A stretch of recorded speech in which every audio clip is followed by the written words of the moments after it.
ანდრეი ტარკოვსკის შვილი მამის სცენარის მიხედვით ევროპის სულიერ კრიზისზე ფილმს გადაიღებს. ნათელი ქარი ასეთია სურათის სამუშაო სათაური. ალექსანდრ ბელაევის რომანის არიელის მიხედვით სცენარზე მუშაობა ანდრეი ტარკოვსკიმ და ფრიდრიხ გორენშტეინმა 70-იანი წლების დასაწყისში დაიწყეს. სცენარის მიხედვით მოქმედება მე-20 საუკუნის დასაწყისში მიმდინარეობს. სიუჟეტი ვითარდება ახალგაზრდა კაცის გარშემო, რომელიც მონასტერში შეაფარებს თავს, სადაც ერთ ფილოსოფოსს გაიცნობს. ანდრეი ტარკოვსკი უმცროსი რეჟისორის რანგში ფილმის პროდიუსერმა მოიწვია.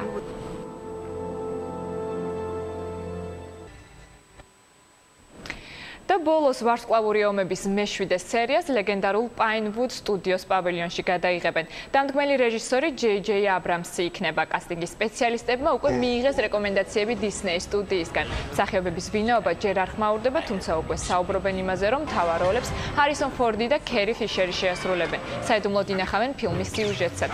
ცნობილია, რომ ფილმი დიდ ეკრანებზე 2015 წელს გამოჩნდება.